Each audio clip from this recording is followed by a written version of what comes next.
It is started. We're here. Hi, everybody. Welcome to our Thursday book celebration. Tonight we have a twofer. We're really in for a treat tonight.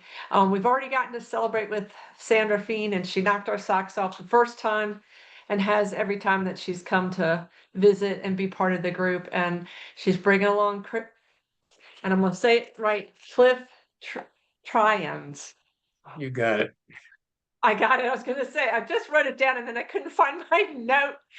I do a brief intro. I do have a link to There's a Rock on Martin Avenue that was published this year by Venetian Spider Press. And if you don't already have a copy of the book, you may click on that link. If you wanted a signed copy, what's the best way to do that, Cliff and Sandra? If somebody wanted a signed copy, could they reach out to one of y'all? Yeah, they could reach out to me and I will make sure that we both sign it and I will mail it to them. So reach out to Absolutely. Sandra if you want to sign. That's perfect, signed copy. Just a reminder that once we get started, go ahead and mute. If you would like to read for open mic, just send me a chat, a note in the chat section. Sandra Feen is a retired high school English teacher and was inducted as the 2022 and 2024 Ohio Beat Poet Laureate by the National Beat Foundation Incorporated. She co-hosts the monthly online show, The Muse's Mike, with James Bryant. She also performs work by Holocaust writers in the Anahata Music Project. She is a member of the poetry troupe Concrete Wink and author of 3 poetry collections. She had her first photography show, amazing photographer, in 2022, showcasing 24 of her photos. One of her photos is the cover of her new multi-genre 4th collection. And you just saw the cover. If you want to hold it up again, Sandra, so you can see one of her photographs. Love that. And other people are holding up their copy. That's fabulous. There's a Rock on Martin Avenue is co-authored with Pulitzer Prize winner Cliff Treyens. I'm going to give you a little bit about Cliff, who is new to us, but we are super excited to have you here and hear about this collaboration. Cliff Treyens has written professionally for nearly 50 years of his Forrest Gumpish life as a journalist, political communicator, public education specialist, and now retiree. A career highlight is his participation in reporting that won the 1983 Pulitzer Prize for Distinguished Public Service for the Jackson, Mississippi Clarion Ledger. Another highlight is spending countless hours breakfasting with the wonderfully quirky old people who became the subjects of the book. There's a Rock on Martin Avenue, and we get to meet these folks. I'm turning it over to y'all, and I thought we could do it like this as a whole group panel, or I could co-spotlight. Which is the preference? And I probably should have asked that beforehand. Well, we are going to kind of go back and forth. So I'm going to start and then Cliff. And so if that's all right with you? Yeah, So we that's can just perfect. I be thought y'all one. could do it. Yeah, we could just be one big group, and then when it's our turn, we talk, right? Yes, perfect. Yeah. Done deal. Thank you. Thank y'all so much. Glad you're here. Thank you. Glad to be here. Thank you. Easier to swallow. Dad meets friends at TJ's on East Hamilton twice a week. The waitresses know he won't veer from his black coffee, short stack of pancakes garnished with bacon. Last Sunday, he poured his coffee onto the stack instead of syrup. Didn't know the difference.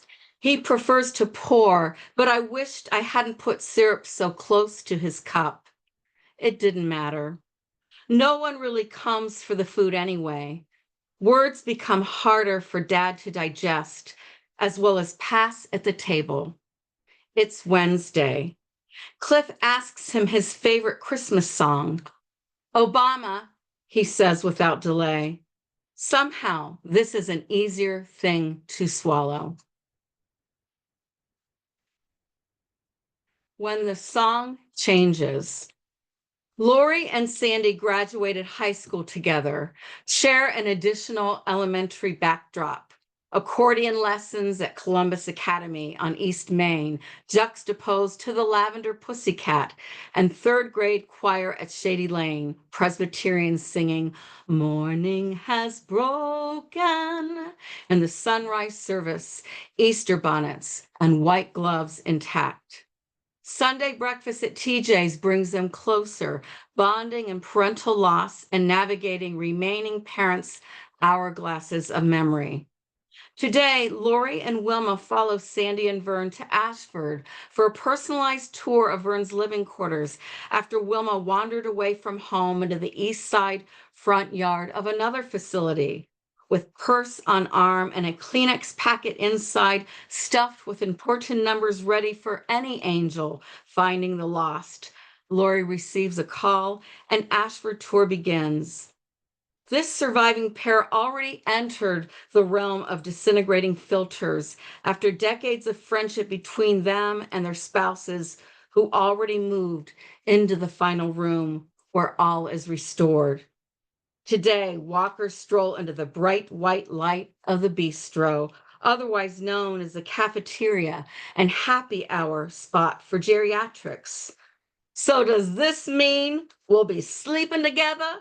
Wilma directs her question to Vern with her drizzle of laughter following. "Oh my God, Mom," Lori bellows, bold like a seasoned soprano hitting a high C. Sandy remains silent, studies the apple cheeks of her father, growing redder, his smile wide, mustering up all the focus he can. Thanks.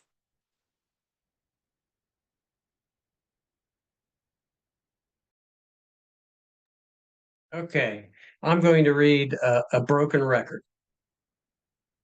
In the Gospel of Matthew, the disciple Peter, who always seemed to be sticking his foot in his mouth, asked Jesus, "Lord, how often shall my brother sin against me and I forgive him?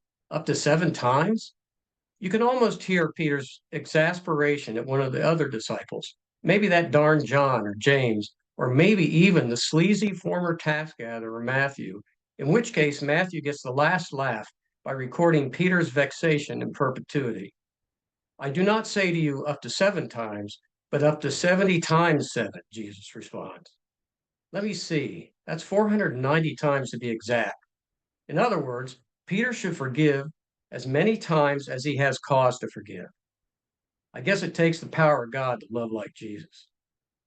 Jesus Christ, how long do I have to put up with this, we say. That's what some of my friends remark at my incessantly repeated dad jokes, like this one. I just got diagnosed with Dunlop's disease, I say with a solemn face.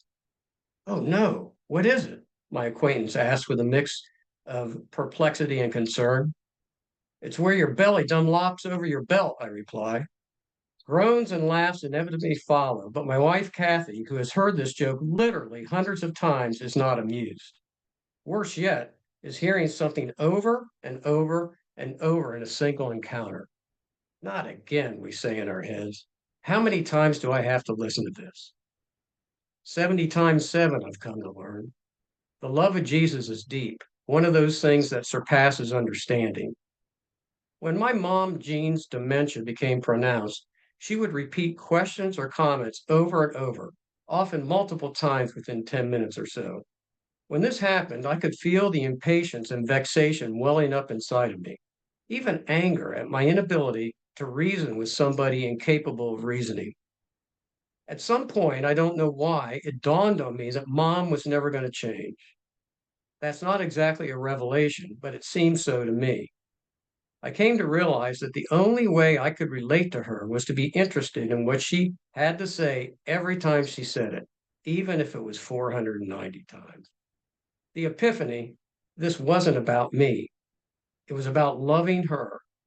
To listen to her say that or ask the same thing over and over and over again wasn't something to endure. It was a way to love my mom, whose memory was fading. The weekend before she died in an accidental fall, my newfound patience led to one of the sweetest moments of my life.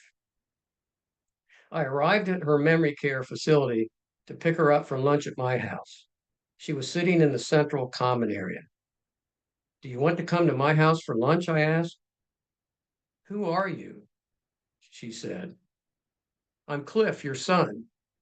Surprised and most pleased by this news, she turned to the other dementia and Alzheimer patients, waved her hand in the air with a flourish, and declared, "This is my son!" To this, the other residents applauded with shouts of, "Yay!" I'll never forget that moment until I do. Later, I would have ample opportunity to practice this kind of love around the Wednesday breakfast table each week at TJ's Country Place with Vern, God rest his soul. A former middle school teacher and high school history teacher, Vern probably forgot more history than I ever knew in the first place. But there were some things he remembered, and we got to hear those some things over and over at the breakfast table each week. He loved to tell of this historic rock on Martin Avenue in the Bottoms on the west side of Columbus, Ohio, near where he grew up. We heard about it so many times, Vern inadvertently gave us the title to this book. Every time Vern mentioned the rock on Martin Avenue, I'd say excitedly, I've seen that rock. In fact, I visited that rock because of you. This never failed to delight old Vern. He was pretty much had a big smile on his face the whole time we were at TJ's, and I'm talking 2 hours plus. Another of his favorite factoids, which he liked to share, is this. I grew up on Meek Avenue, he'd say with a sly smile. For some mysterious reason, Vern remembered this dialogue he and I shared. Like a pitcher's windup, Vern's opening statement was nothing more than a thinly veiled setup for my punchline. Vern, I find that very ironic, I responded slowly with emphasis. At this, Vern's mouth opened in a state of suspension and his eyes widened, waiting for the rest. You should have been born on Outrageous Street or Audacious Boulevard, I say semi-sarcastically. To this, Vern chortled, his smile widened, and his eyes crinkled. Then, frequently, less than a minute later, he'd say the same thing, and we'd do it again, often 3 or 4 times. It never got old. We were enjoying one another, like dancing. I was just following Vern's lead. That gave Vern dignity and both of us joy. Jesus had it right. That knucklehead Peter, you could substitute we, wanted to get past his forgiveness thing and have the self-satisfaction of not forgiving. But Jesus loved Peter too much to give him what he wanted.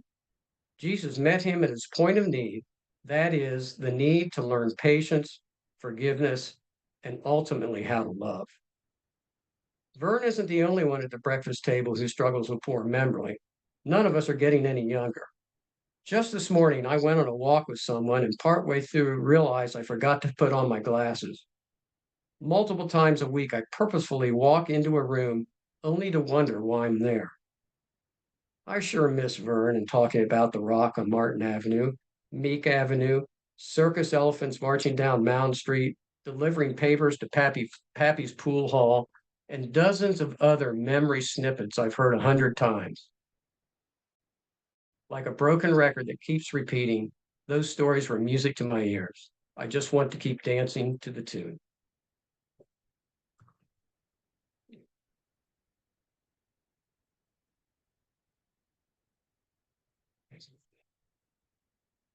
Thank you. Thank you again and again for that piece. Yeah. Imagine Lincoln owned a whorehouse and Miss Kitty approved. It's men's group Wednesday, Dad's breakfast at TJ's. I was baptized into the group as they verbed it long ago. Even Dad approved. Steve, self-professed flirt from Durham, and Lyndon Johnson's doppelganger, always savors a shock, begins today's conversation with a jolt. I'm gonna build me a whole house. I'll call it Jump on Me. Put that in your book, baby doll. And he tugs on my left sleeve as swiftly as he blows me a kiss. Korean conflict pilot vet Bob is absent from this crew since duty calls him to work at a pharmacy today. His eye rolling and groans would have immediately ensued. Lincoln, Dad yells, saluting his middle finger. Lincoln, he repeats. What about Lincoln, Vern? Came the calm but commanding low voice of the World War II vet. almost 6 months to age 100. If everyone's best memory cells were collected in one mason jar with a golden birthday bow for Ray, he'd chuckle, politely decline, not needing at all or wanting any assistance from any of us. As if to fill in Dad's "it should be so damn obvious" blank, he does it himself. Owned a whorehouse. Table silence. Dad slaps a glare at me, says, "You heard me," then returns to the group. "Lincoln owned a whorehouse, and I'll tell you something else. He ran it with Miss Kitty on Gunsmoke, and she approved." Miss Kitty from Gunsmoke. Ray made a declarative statement, then almost simultaneously held up his empty coffee mug, virtually mouthing the word waitress. And Dad responded a matter-of-fact yes, as if the 1960s cowboy drama was a place, say, in the neighborhood of Gettysburg. A little nervous giggle splashes among the seats, and Ray's son Cliff dishes out a face of compassion towards me I so intensely felt that I fumble, drop my napkin. "You think I don't know? I know my presidents. I know my American history." And he nearly growls the word once he's able to hunt it down and kill it. Then, as if an afterthought, a deliciously full sentence. "I've always been the resident historian." And that fact is now history. He curves his middle finger, leans in, stretches his arm to table center, as if to hook a synapse of reason in any of us, or even better, our imagination. I didn't think that was going to get me. It still does every once in a while. So I apologize for that.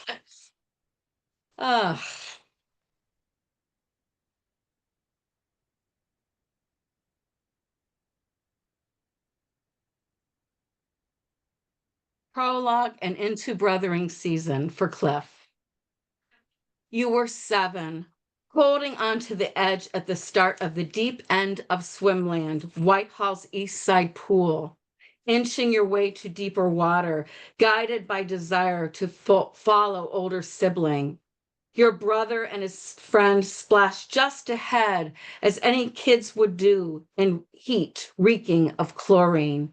Your outer landscape, light pink wooden lounge blocks for sunning and shouting happy children. But within, your hand slips. You're then bobbing in water, yelling, "Help!" Take most nefarious plunge. Swimmer steps on your body at pool's bottom, calls guard who reacts, ascends you to gasp of air.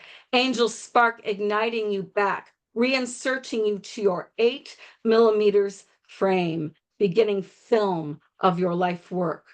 That summer of 62, season of my waiting in amniotic fluid, a different pulling planned for late autumn, intended to be less daunting.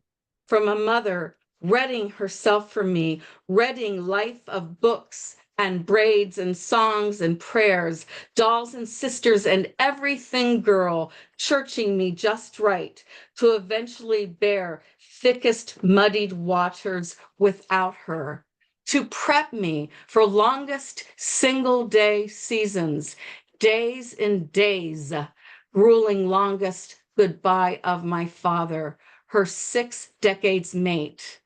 And yet, once upon a time when I was 4, I danced the mamas and the papas, words of love with mom on the living room's blue braided rug, stopping midway, asked as declaration why I didn't have a brother. She sang response, "You'll have yourself a brother one day when you need one most," to rhythm and tune of the song.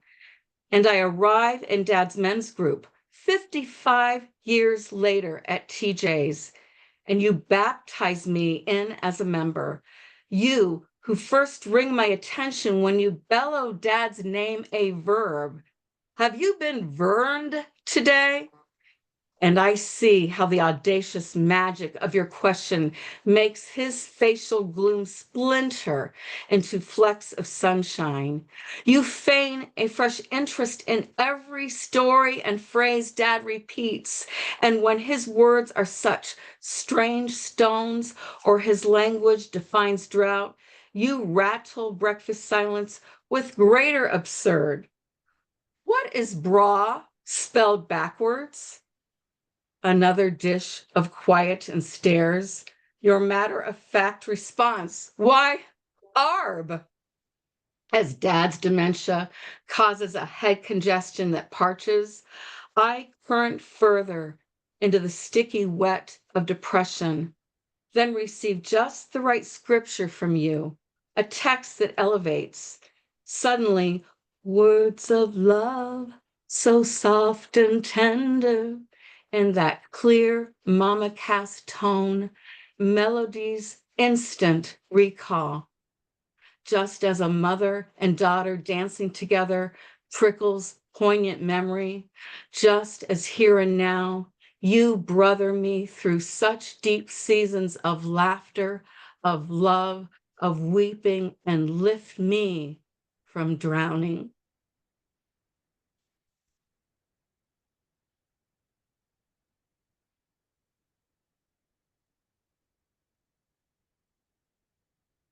A Sunday authority. Eat it and beat it, Vern yells randomly over the table, middle finger, touting his repetitive phrase, a favorite slogan from an old, sorely missed tiny diner with plates of food nearly as big as their few tables. Yes, Nancy's Diner, a great one in Clintonville, now gone, I remind him. No, Rose LaRose, Dad replies in thorough disgust, then announces to Steve, Ray, and Bob, and you all knew her. His middle finger accentuates his words as if he is pressing a period on each of their chests. No, Dad, only Ray. Steve hadn't even moved from Durham yet. And anyway, Rose LaRose doesn't own the diner. I'm telling you, they all knew her. And you, who the hell is Rose LaRose? Steve breaks in, emphasizing the word hell, as if his mind directed his vocal cords to follow the word with triple exclamation points. Bob is silent, and I suspect uncomfortable since he dared bring his girlfriend Donna to breakfast, and she just announced that she typically is in church at this time.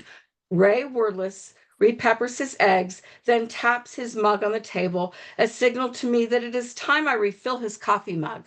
Coffee I bring in a thermos and hide under the table, since no waitress can pour fast enough. I mutter under my breath to only Steve, who sits next to me. Steve, we've talked about her many times. She was a burlesque dancer. I never ever saw her, Steve yelps. I wasn't here to see no Columbus girl, with a feast of girls elsewhere implied. Donna quietly adds and asks, her hands folded just below her pink flowered print blouse. Nancy from Nancy's Diner is my friend. I've known her for decades now. Just who is Rose LaRose? A stripper, Ray's voice bellows. Then he beckons Steve to pass the jelly. He continues, says with conviction, Vern and I are the only ones who knew her. Ray looks directly at Vern, and Vern smiles with supreme satisfaction, his finger now at rest. Ray continues, I'm sort of an authority on strippers. In fact, I thought about writing a striptionary, a stripper for every letter, he says matter-of-factly, evenly spreading jelly across his wheat toast. Donna is quiet. Bob suddenly veers into a detailed story from his pilot days that he flew the actor Tony Randall, while Ray asks me for another refill. I accidentally pour over the mug rim, spilling a substantial amount on the table. Wilma, who has been unusually quiet, laughs and says to me, all this talk about a stripper has gotten you excited, honey. Wilma's daughter, Lori, inquires, did you fly any strippers, Bob? Not while he was flying, Ray immediately responds.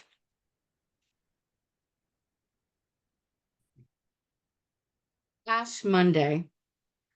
Cigar butt rests in a 3-inch clear glass shoe on a miniature knick-knack shelf. Birthday party residue. 60-year-old female grants earlier request to smoke cigar with centenarian. Nothing in her life commemorates scents so deliciously until this moment. Thank you.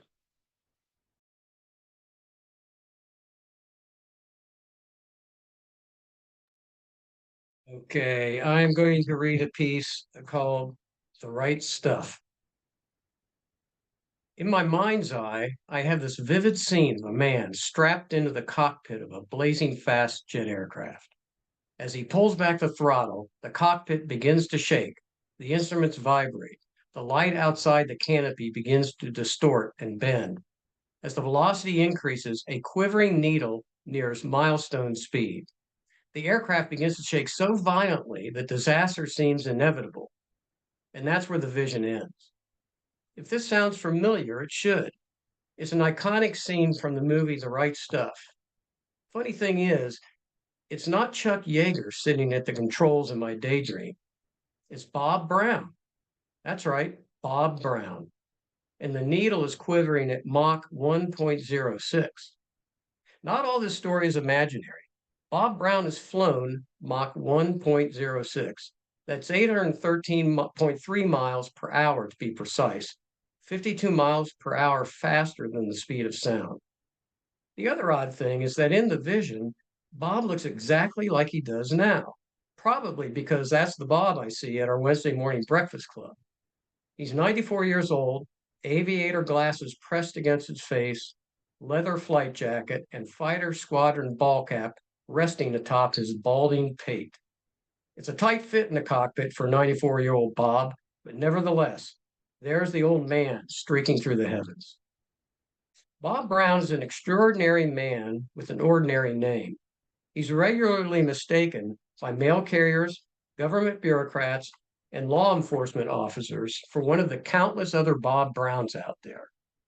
This Cold War era jet jockey has the right stuff. When he begins to tell a story, one of two things happens. Either everyone quiets down to hear his soft voice, or everyone talks over him because he's got a soft voice. Hearing is a problem for Bob. In fact, hearing is a problem for everyone at the Wednesday breakfast table except Vern's daughter, Sandy. The rest of us are afflicted with poor hearing that ranges from moderate to nearly stone deaf. Bob has one of those cochlear implants. While he has to fiddle with the newfangled thing from time to time, there are some advantages. The Bluetooth option is handy for answering the phone. And when things get too loud at the restaurant, or if he wants to tune out insufferable conversation, Bob removes the earpieces, slams them to the table, and sweet silence. Clearly, no woman could ever replace Bob's beloved wife, Ruth. That said, Bob has been known to have a lady friend. We guys are always clamoring for juicy details, but Bob, always the gentleman, never tells. About the best we can do is try to judge his moods. As a matter of fact, one of those 1970s mood rings might be a good affection meter for Bob. Bob used to sweet talk the Southeast Asian manager at McDonald's, the McDonald's we formerly used for breakfast. He knew only a few words of her language, but that was enough. Just about every Wednesday, Bob would trot out those few words, and she'd give Bob his food for free or darn near it. In fact, she was so enamored by Bob that I'd sometimes get my food for near free just because I sat with Bob. There we'd be, happy as clams, sipping our coffee, munching on our hash browns, egg McMuffins, and hotcakes in the shadow of a life-size fiberglass Ronald McDonald, marveling at our silver-tongued table mate. Speaking of eating, it's been a challenge for Bob to keep up with his normal eating pace and diet. Over the years, we've witnessed his teeth disappearing one by one until finally, last year, they were gone and he was fitted for dentures. This was the beginning of another saga and some of the best news fodder we'd had for years. Every week, we get an update on the progress of the dentures. You see, Bob was beset with problems getting those darn dentures right. Whether it was his mouth or the dentures, Bob looked like a toothless Snuffy Smith for what seemed darn near 6 months. When they finally got the dentures right, it was quite a day. Bob was just happy to pop them out and give us a good look-see, but we digress. Bob is a reservoir of great stories, too many to recount, which often flow from his military experience. One of our favorites is the time during survival training that he and some guys trapped, killed, boiled, and ate a porcupine. Unlike the listeners, material like that never gets old. Then there was a time Bob was out on the town in South Korea when he missed his bus back to camp. Apparently, missing the bus in Cold War Korea is something you do not want to do at all costs. Then there was a story, or stories, I should say, about the time Bob was chosen to be the real Chuck Yeager's right-hand man on Yeager's temporary assignment to then Lockbourne Air Force Base outside Columbus, Ohio. Apparently, Chuck not only pushed the envelope in a jet, he pushed the envelope in about every way imaginable, including calling meetings around a table without chairs, requiring everyone to stand for the duration of the meetings. Sure, these are good stories. There's no denying that, but they pale in comparison to the mother of all stories. It's so delightfully outrageous a story, I've retold it dozens of times. This episode involves his wife, Ruth. It's classic Dagwood and Blondie or Lucy and Desi stuff. In this case, it is Bob who's impaled on the horns of a dilemma. Even now, when the story is mentioned in Bob's presence, he looks heavenward and apologizes to Ruth. So it goes. One day, Ruth decided to do a good deed for her dear husband, Bob. While he was out, she figured she would take his favorite jacket to the dry cleaner. Ruth made sure to check the pockets. Bob's jacket had lots of pockets, as you might expect of a flight jacket. After Ruth cleared all the pockets, one by one, she noticed a small little pocket on the upper sleeve of one of the arms. She reached down in there and felt a little inconspicuous something. She never, ever in a million years would have imagined what came out. Rolled up tight in a little square package was what Australians call a dinger or a franger. Jamaicans call them boots. But back in the day, Americans called them a rubber, or by its proper name, prophylaxis.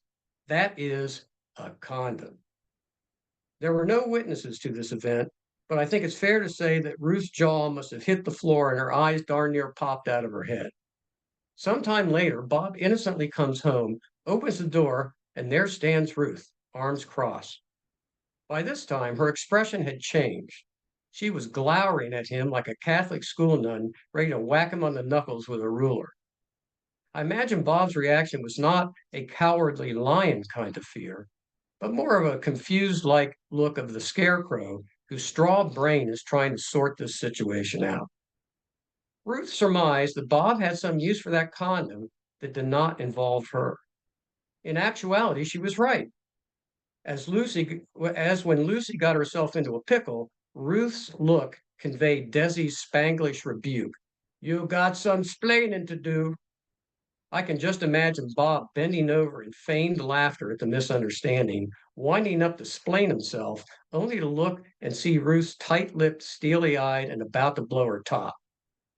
Perceiving the seriousness of the situation, Bob said in a very rational, Bob-like way that the reason for the condom in that little pocket is in the event he got lost in the middle of nowhere with nothing to drink and needed to transport some water by storing it in that efficiently packed, rubberized canteen.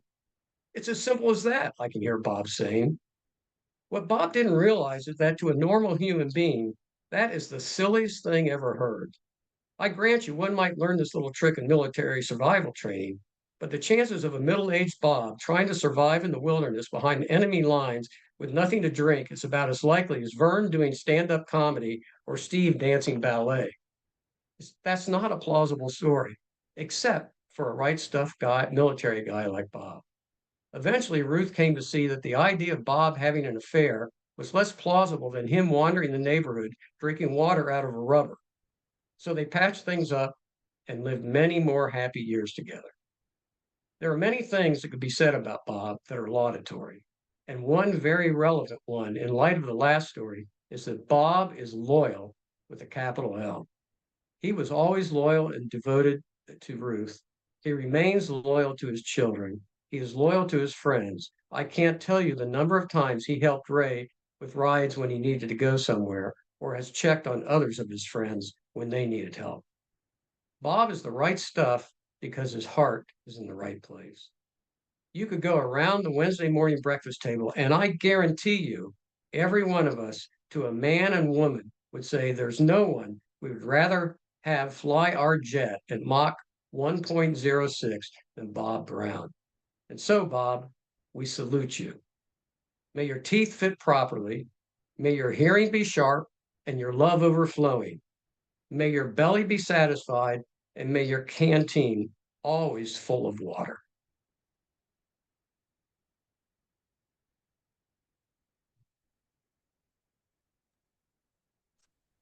Thank you.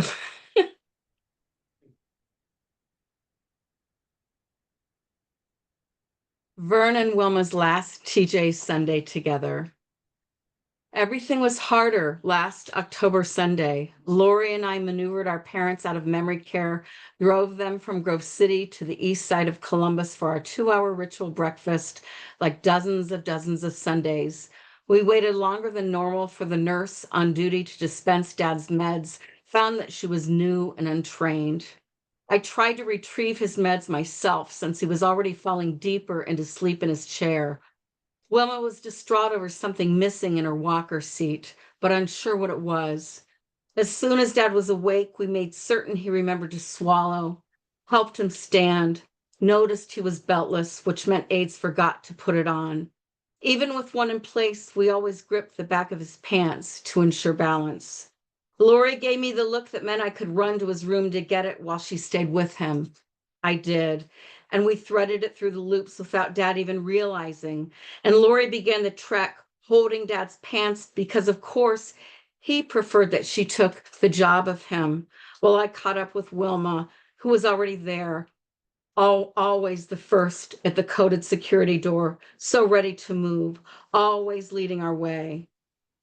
But resident Jerry snickered, made fun of Dad needing assistance and the fact that 2 of us put on his belt. Lori motioned me to backtrack to him, get a morsel of emotional satisfaction in a place so void of it. I conjured one of my old teacher facial expressions I used when I wanted to scold a student for bullying, one of my pet peeves. You see, some personality traits don't get lost, even in a memory care facility. I stood in purposeful proximity to this resident bully who yesterday tried to push his girlfriend out of her wheelchair because he said he was tired of her. And I was relieved I was in the right hallway at the right time to wheel her to safety. What, honey? He cocked his head back like a turkey. Stop. Enough. And the glossy blue slime of his eyes locked in clarity with my flaming bitch brown glare. No need to elaborate. All right, back off, Blondie, he said. I flew to the door, coded us out, hastily locked the door on other faces begging to leave with us. We helped Dad into his wheelchair, then waited just on this side so we had enough energy between the exit and parking lot to my car. It took every muscle of ingenuity to get him into his passenger seat. We never pondered that day's audacity of change. Lori and I opened all car doors as if hoping a spiced miracle would breeze in, attempting from all angles to steer, cajole, pull ankles in. He was breathing, blinking, but limbs were dead weight. 60-year-old contortionist, we were upside down on his torso. He was our jungle gym. All the while, Wilma stood outside, waited without complaint. She exuded first-time patience, not threatening to stomp down to the railroad tracks, not directing Dad to move his ass, not imploring me for lipstick or rolling her eyes at Lori, not hearing the percussive clatter of her enormous personality filled me with fear, a heavy irritation, confusion, and a metal rod of remorse. I don't remember much else. I'm not sure how we got Dad out of the car to our group at TJ's. I just remember the eyes of our chosen family watching as we came closer to the sanctuary of their collective silence, tender gaze. Steve's eyes were excessively kind, and Donna's a soft warmth. A table of 5 in tentative wait.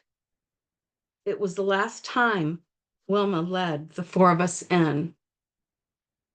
Then November wept into our lives the month Dad and Wilma both died. Aside, my dad Vern cherished a photo with Mom and Wilma, Bob and Ray with their spouses taken at a hometown buffet Valentine's dinner for couples married over 50 years. He carried it in his walker until he lost it again and again, but it came back to him. His daughters hunted it down in all the right places with his name in permanent marker on the back of the frame. Wilma also came to live at Ashford, had a copy of the photo in her walker too, until she didn't, when she wasn't piling a dog and bear collection in her seat or stuffing it with blouses and bras on a night she was trying to break out and convince Fern to come. I love you, honey, but you're not clever or fast enough on your own 2 feet. Move your bloomin' butt. And when she really meant business, demanded, move your ass. He'd utter a soft giggle, grip his handles tighter, as if he had fresh incentive to try harder. One day his legs proved healthier, his mind clear enough for a little rebellion. I received a call that they were gone, their whereabouts unknown, for a few minutes anyway. They were found next door, buying candy at CVS, had it all eaten before they were caught and returned. Well, did either of you save me a piece? I said to 2 people who looked at me as if I were scolding. You never told us to, honey, Wilma retorted. When Dad could still speak, he would pull me aside, say with a stutter, Wilma, I've got something to say about her. His eyes a round, unclouded declaration. She's not with it, I'm telling you. Then a knock at his door. Honey, come out here. Wilma pulled me into the hall. You need to know this. He's not playing with a full deck. He's left his brain in that red cap of his, honey. He's had too many naps, honey, and another thing. And say it again and again and again. And they both shared their concern with conviction that they were the best keeper and protector for the other, kissing each other's hands at mealtime and each day's end. So when she died, I knew it wouldn't be long before Dad followed her. It made comedic sense. Wilma went faster than he did. Excruciating pain took him 4 days later. Near his end, his eyes briefly fluttered open. I held up the hometown buffet photo where Wilma sat next to Mom. They're sitting next to each other again, Dad, and waiting for you. Then I whispered an aside I never thought would be my last words to him. So move your ass. I have one more, and this isn't in the book, but I decided to read it. It didn't make the cut because I decided it was too controversial and would really cause a problem in the group. So just one more. It's titled Salt with Spice. No woman wants to date a man in his 80s or 90s, Bob laments. I try to reassure him the right woman is out there, one who wouldn't care about age, that a gentleman is quality worth more than quantity of days. Bob squeezes my hand, sighs. There doesn't seem to be a longing stone unturned in our bi-weekly breakfast until a TJ's pal learns of Bob's clandestine lunch. You just came from Unity Church's admin meeting, and Donna announced you're her boyfriend, Wilma's daughter Lori casually mentions and winks. Bob spews his coffee. It peppers his breakfast wrap. It is the only news that brings us in unison to look up from our sanctuary of waffles, pancakes, truffle-sized butter dollops, ham that looks war-torn, bright yellow omelet squares, and varying shades of gravy. Bob's cheeks are pinker than Wilma's rejected slab of ham. Listen, people, we've had a single lunch. I cannot believe she made that announcement, he said incredulously. She is not my girlfriend, and no one was to know because of her. Then pauses. Situation. Situation? What situation? Is she the oldest pregnant lady? Wilma laughs. Dad tries to suppress his smattering of giggles, while Lori rolls her eyes. Wilma was the first to reach out to me when Mom died. sitting beside me in the church pew my first time back after Mom's memorial service. She took my hands in hers to bring me comfort throughout the church service and told me how much she loved Mom. As she holds Bob's hands today, the same compassion is authentic and strong, but time and the congestion of her illness has infused a Joan Rivers flavor to our fellowship. Donna Schmana, why Donna? Wilma entreats. What's her problem? She's yours. And she chuckles, then sips her coffee. Bob's response is tense and laborious. She's separated, but not yet divorced, so no one was to know that we had. And he pedals his mezzo piano voice to pianissimo when he repeats his dark word, lunch. Just what do you think you're doing, honey? Don't you know she collects husbands? Then Wilma winks at us all who wonder what final dessert of words will be spooned. Bob increases his volume with conviction. In all fairness to Donna, bless her heart, her first two husbands died, so she only will have divorced once. Then he pats his lips with his napkin. Wilma laughs, then cups Bob's cheeks in her hands. Oh, honey, how do you think those first two chumps died? She killed them. And you're next, honey. You're at the top of a list. Now pass me the salt, please. Thank you. Oh, that's so good. Oh man, classic. Okay, I'm going to finish with a piece called Hospitality. Hospice. There are many words I've associated with it: dread, fear, cancer, terminal, and death, to name a few. But a word that never entered my mind was beautiful. Isn't it strange how one can have such strong notions about something foreign to you? The mention of hospice reliably conjured up visions of silent, grim nurses, IVs, medicinal smells, and unresponsive people in hospital beds waiting to die. Yet it took only a few days for my conceptions to be shattered as I watched my dad, Ray's remarkable death in the care of hospice. I swear, the people I saw attending to him were not silent, grim nurses at all. They were angels. His decline came quickly. Based on the recommendation of the assisted living facility, Dad was evaluated and approved for hospice. 10 days later, he went on around-the-clock hospice care. 3 days later after that, Dad died. In those final 3 days, except for one night's sleep, I was there around the clock with the nurses, a total of 5 different ones during hospice care. How could these nurses go about their business without being perpetually depressed? They are in the midst of death daily. Even so, I witnessed people who not only were diligent in their tenderness, but honored to step in the gap between life and death to provide comfort when it mattered most to the patient and the family, and more pointedly, to me. I learned that angels don't have to be of the angelic realm. They're regular people earning a living even as they tend to the dying.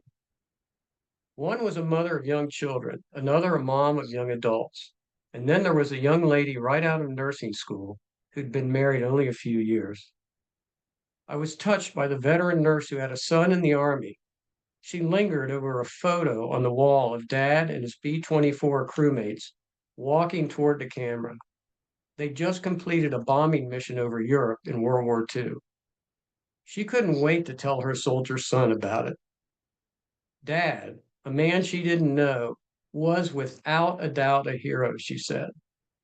And from her, he received care deserving of a hero. What was taking place in that little efficiency apartment was not about me, but every one of the nurses was pleased to talk with me. We had conversations about all kinds of things, such as family, interests, what gets us up in the morning, and God, to name a few. No matter that we were strangers, brought together for a common purpose, we engaged in what we relational humans were made to do so well. We taught. I was struck too by how attentive the nurses were to explaining everything they did for Dad, and not just to me, but to Dad. When a nurse saw Dad shifting uncomfortably, for instance, she explained that she would place pillows strategically so as to provide support where it was needed. When his feet were cold to the touch, the nurse told Dad she was going to cover them. They talked to Dad just as if he was sitting up and paying attention, even though he was on his back and non communicative. Hearing is the last thing to go, every nurse said. And so occasionally I get in it right in his ear and tell him I loved him. I also reminded Dad that Mom is in heaven waiting for you, and I'll be coming soon. On numerous occasions, they changed Dad. In consideration of his dignity, I chose to leave the room at those times. However, near the end, I witnessed a poignant moment that I'll treasure. About 1 hour before he died, a young nurse said, "Mr. Ray, I'm going to turn you on your side and make you nice and clean." Then she slowly and gently pushed him onto his side, took a damp cloth and cleaned him, as gently and lovingly as if he were her baby. Then she patted him dry and gently lowered him back to his back. "Mr. Ray, I'm done," she said, neatly tucking the sheets around him. My heart was moved to see this act of care and kindness. It made no difference to her that he would die very soon. Like each of the nurses who preceded her, she was not just taking care of Dad, she was devoted to him, just as if she had known him all her life. There's been much criticism of the medical community's shortcomings when it comes to patient care. There was even a movie about it called The Doctor. Actor William Hurt played a brusque doctor whose perfunctory and sometimes rude behavior left patients and families emotionally wounded. That is, until he got diagnosed with cancer. Being on the receiving end of medical care forever changed him. He beat cancer. Then, like the nurses who were watching over Dad, Hurt's character morphed into an empathetic doctor who showed tender, loving care for his patients.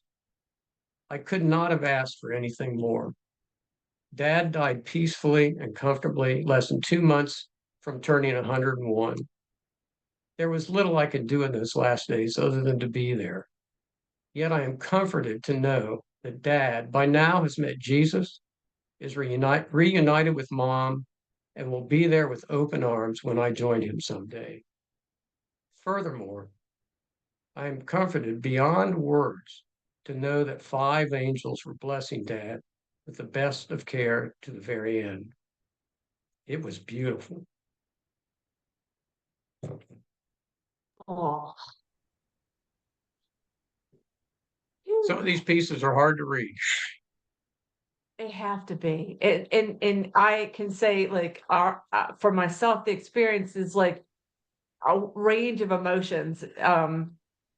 Yep. And of course, tears. I mean, it's just, I think somebody, I think it was Rikki that said something that really, for me, kind of encapsulated why this reading was so powerful with both of y'all's voices. And it's something about the deep affection that you have for the people you're talking about and the way you gently hold so many details.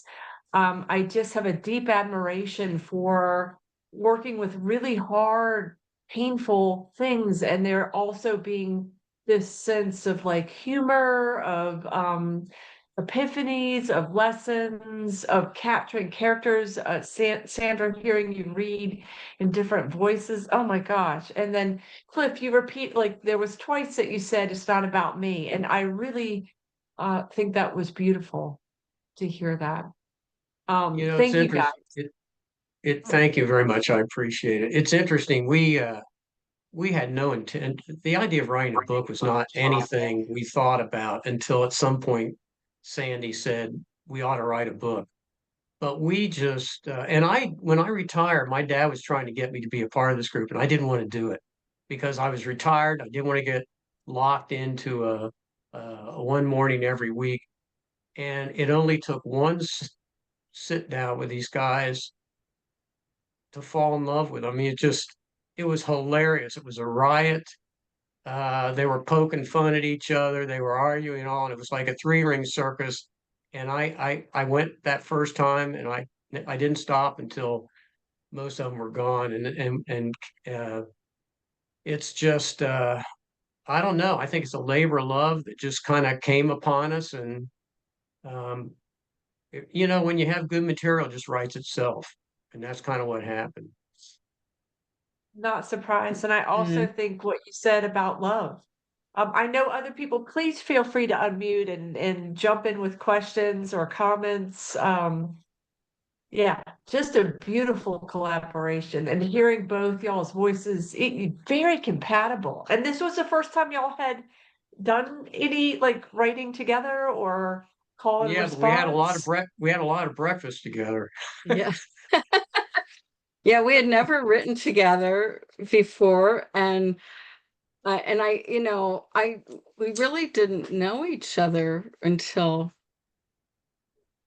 we were thrown together in these breakfasts, but we sure get to know each other.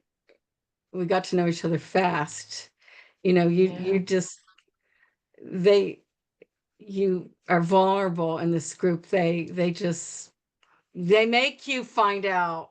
They ask you questions, they rag on you, and for a bit I was the only woman in the group until a couple of other women came in, and that was a little bit daunting for me because they were all really quite characters. But I just have to, I mean, and I mean, just larger than just incredible men. But one of the most poignant moments for me, and I don't even know if I can't even quite articulate how profound this was for me, because but when I received the Ohio Beat Poet Laureate, and I got this little plaque, my dad, at that point he had no clue what that was. His mind was completely gone, but Cliff's dad, it just so with it, and his mind was so much more with it than mine at age 100.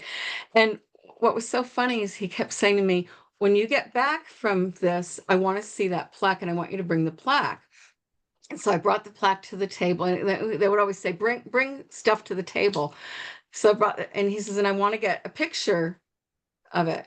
So when I brought it to the table, I'm thinking he wants a picture of it, me with it. No, he wanted a picture of him with the plaque. And I just love that so much. And so I have a picture of him with my plaque. Oh my gosh. He put his arm around you because I knew he liked smoking that cigar with you. Oh You yeah, really spiced things up at the table.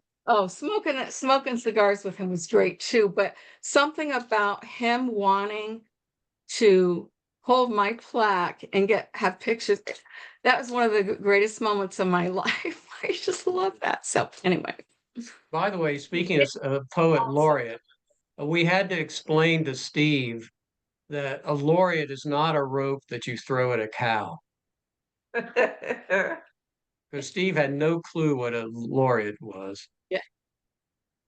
Yeah. I mean, it's just so fun. So fun. Yeah. This is Nick Maciosin, and I want to say that I've read widely over the years, and Cliff and Sandy's book is absolutely, without question, the definitive work on aging and being old. Thank you. Thank you, Nick. Thank you very much. It means a lot coming from you.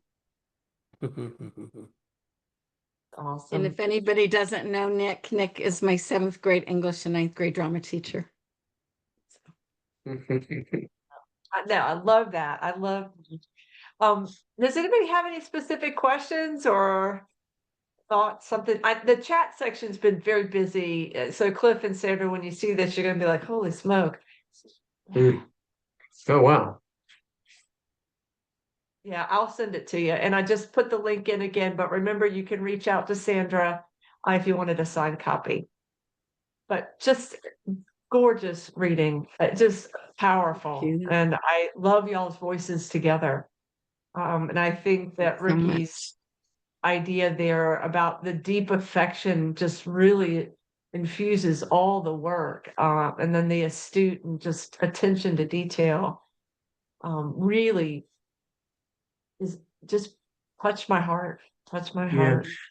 I'll tell you something too, that backstory, but and I think this Sandy would agree to for herself as well. Maybe uh, when I graduated from Ohio State, I wanted to get out of Ohio more than anything else, and I wasn't a real attentive son.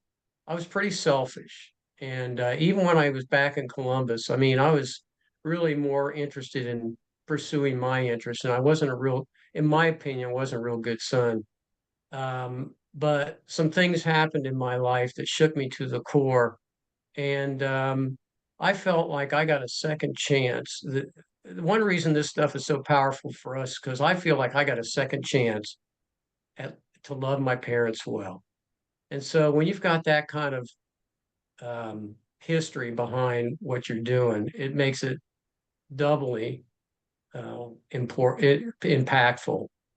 And I think both of us got a chance to love our dads well when it counted most. And so it was, anyway, that It doesn't made have a me lot to think do of, with writer to say that we were heavily invested in these I think relationships. it does though. I think that what you're talking about there is presence. And I think that poets practice presence when we are interacting with our work, and then you bring it into your real life. And that's what you're talking about, is this chance to be fully present, that it wasn't about you. And that even if it's the same story, and I think all of us are going to have the experience of someone aging that we love, and I enjoyed hearing y'all's experiences, the joyous ones and then the difficult ones. I think that the presence and being fully present with human beings is, to me, Yeah, one of our it's the great most gifts. important thing. Yeah, beautiful. Yeah, thank y'all so very much. Yeah, it really was a gift for the audience. Rikki said they're signing off now, but just really a profound reading. I just realized we still get to have open mic, and I could end up talking to y'all endlessly. Feel like normally everybody else gets a more chance to talk. I have written down John, Nick, Regina, Cindy, Doc, Allie, and Bob, and Pua Ali'i. I just added you on. If there's somebody that I missed, please let me know. John, I have you first. Well, thank you. And I love you, Sandra. And I love you Love too, you. Cliff. So don't be jealous. Thank you. and Likewise. it was wonderful and emotional and lovely. And thank you. So I'm going to read a poem from a few years ago. It was published in one of my chapbooks, so it's not new. I'm so sorry. That just came out of nowhere. I ate a pickle earlier. Um, and so these poems were written during like COVID, and so that's what I'm gonna read is I seen this. It was COVID, and then I seen this painting of two people, and they had like cloth bags over their head, and they're real close. So I took that and I mutated COVID into a much more horrific plague, and I wrote this poem. It's called Loving Becomes an Extinction. It is complicated. Our statues of flesh, still living in a memory where yesteryear humanity became obsolete. A plague formed touch into extinction, intimacy into death. We regress into routine, the loneliness non-existent. If we secretly wear safely cloth bags and held breath and just the faintest kiss, quick, then step back. We live in the shadow of a dying kind of homebodies and fear of leaving, with distance, with pauses, before footsteps, and knowing, touch becomes two funerals, multiple griefs, embers and ash and bones, teeth, quiet, in the warmth of the crematorium, dead, no longer buried, the ground too full of rotting corpses, mass graves have become landmarks, smoke from burning flesh, our prayers, our stories, our reminders, even inside our walls, we die. And that's that poem. Oh, Thank John, you. I love you. That's that poem. Make sure you check the chat section. Nick, I have you next. Surrounded by fireflies on a summer night. It's a balmy July evening, and I'm perched on the back porch steps of our house on Hinman Avenue. The yard is replete with a profusion of fireflies. It's as if the dark wears a cloak of tiny gold lanterns that flash on and off, on and off. I hold a pint mason jar, plan to catch many lightning bugs and put them into the jar. From what I've observed, this seems to be a prevalent sport of many of the kids in the neighborhood. It doesn't take long before I've captured a dozen or more lightning-emitting insects. I'm 7 years old, and it's the challenge of the chase that fascinates me, cupping my hand around their languid flight. I won't kill or keep the captured ones. In less than an hour, I'll unscrew the jar lid in which I've punched air holes and let the fireflies escape. Mom is in the kitchen, watching me through the window. Dad snores on the couch, drunk, filled to the gills, as Mom would say, oblivious of her and me.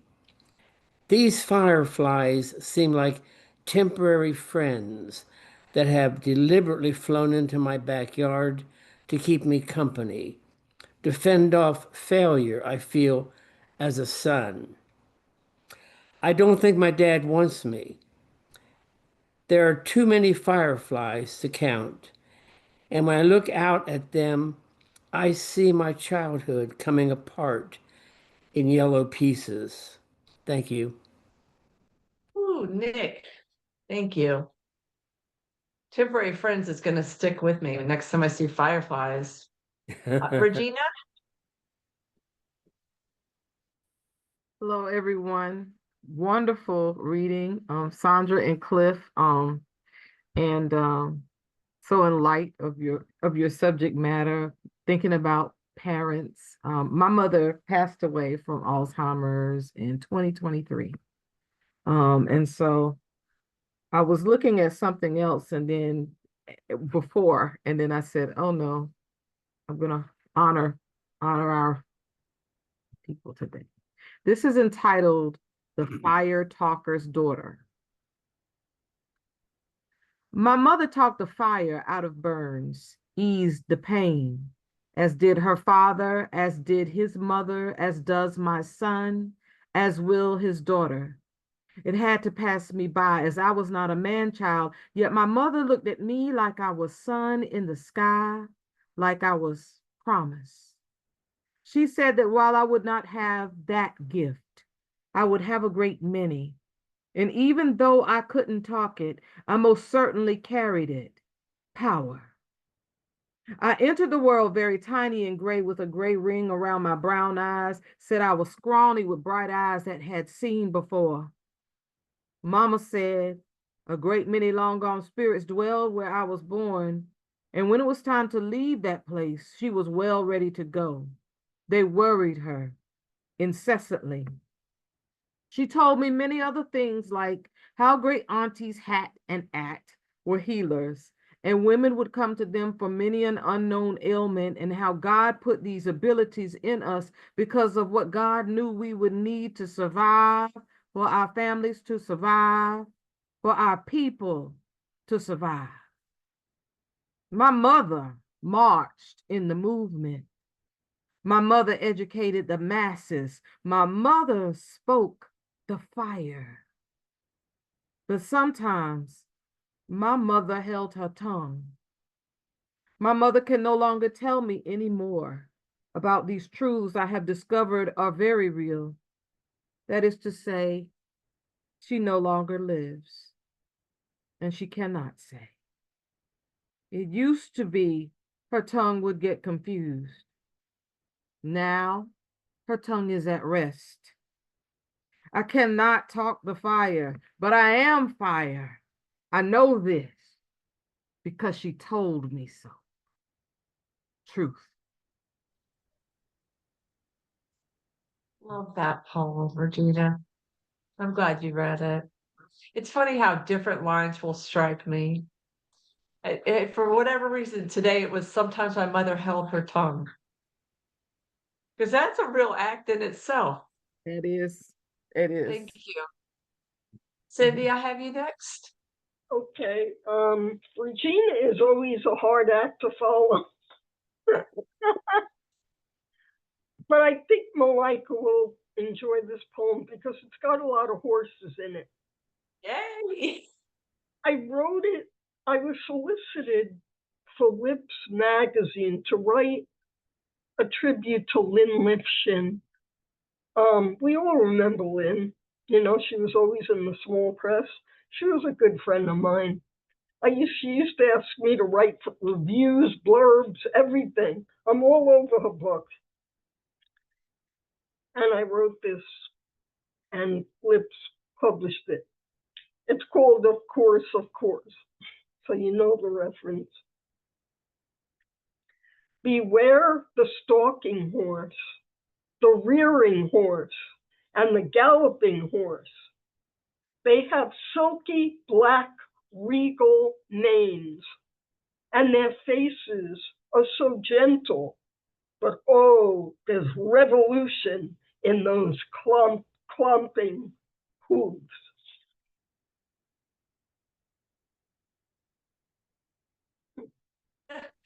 That's so perfect. I was trying to type in something.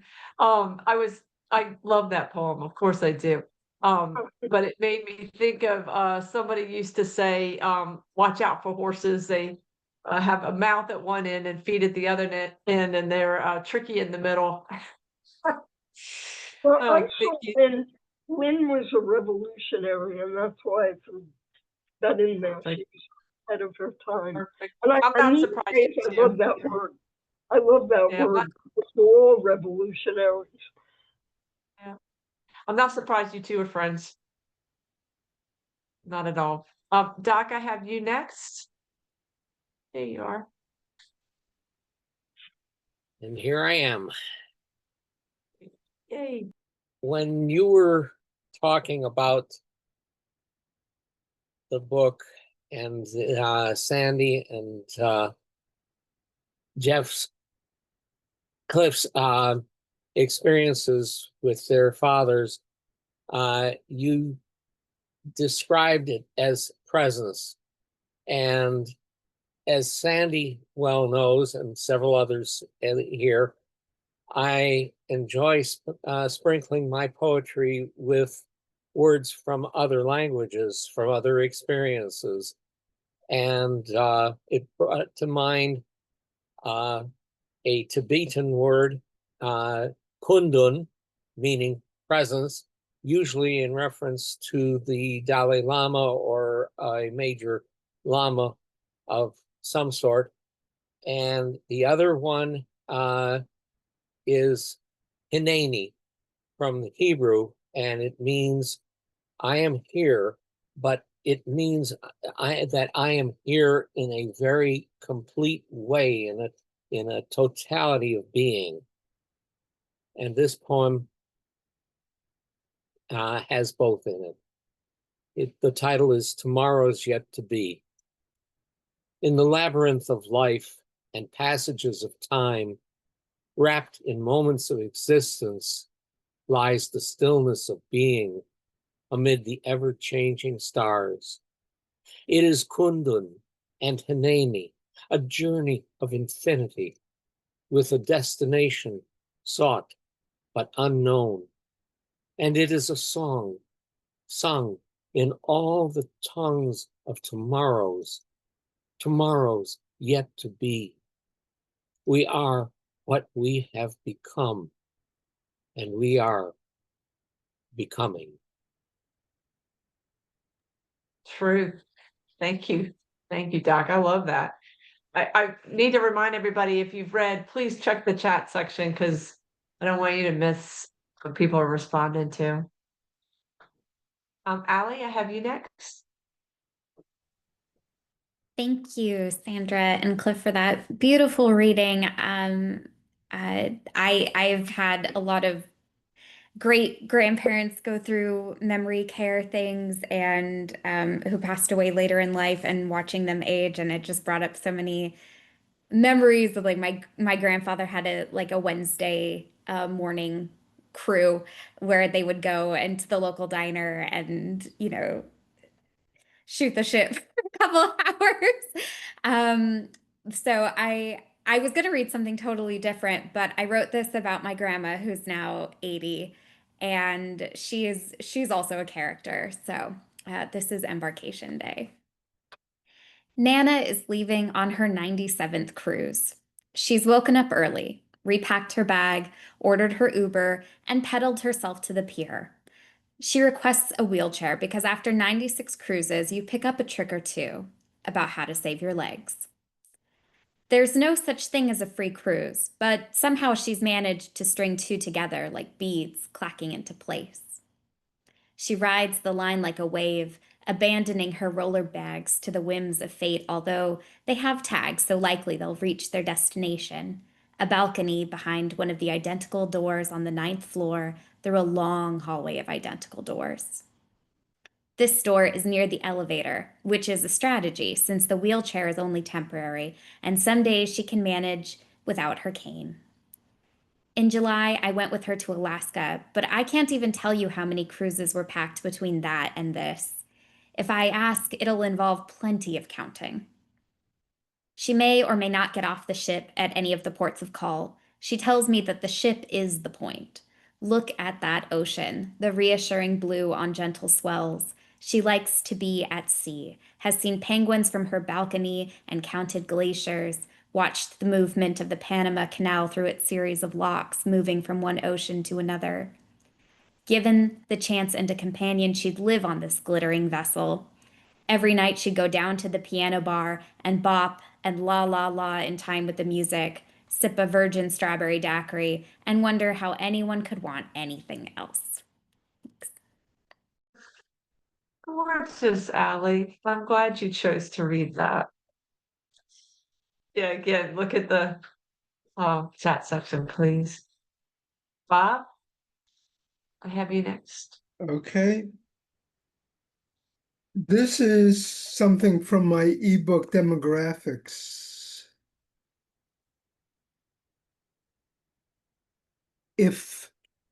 If they had learned the lesson of the stick or the ocean, or if they had assembled themselves from the sky that was left over, or if the name they were given was your name, but they had no idea how to use it, or if the buildings you remembered were only the shadows that they cast when they emerged from their last bodies, or if they arrived only after you were no longer able to remember, or if you were all that remained after the sky had crushed them all beneath its own unbelievable weight. Whoa. Oh, wow. Yeah. I have to say, I was swept up in the cadence of it all, Regina. So I normally am commenting, and I was just like, I just need to listen. Sometimes that happens. Fabulous. Thanks, Bob. Our final Thanks. reader, Pua Ali'i.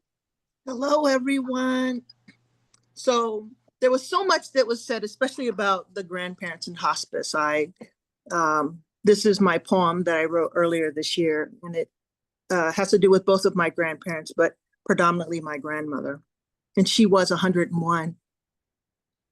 It's called Arteries and Veins, From and to the Heart of the Matter. She was leaving. How do I show up? Can I live through the heartbreak I already feel? She and my grandfather are ether now. I miss them so much. I'm still grounded and peaceful. I'm used to the non-physical mingling. Their memories tumble all around me, shoring up unsteady footsteps. I look back to see their light shining my way forward. I acknowledge the hole I feel daily. There are not enough tears to fill the oceans left by them. Life's still calling. Processing deep love takes the whole being, mostly unspoken.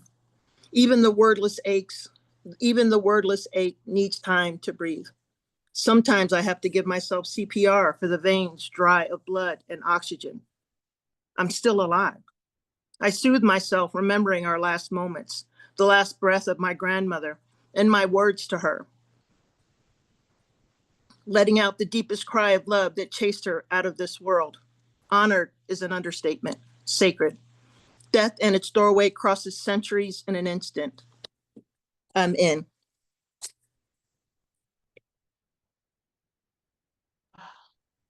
Gorgeous. Good Lord. Sacred, that was the other word that I would say about today's readings. And Cliff and Sandra, thank you for that. And then open mic, once again, y'all carry it on through. Always fire. Good to be in y'all's good company. Reminder that this will be posted, and I'll send you links and also the chat section. And if you want a copy of the book, if you don't already have it, reach out to Sandra or hit the link that I posted, and I will post again.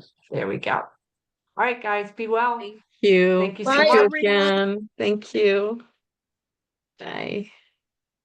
Right, folks.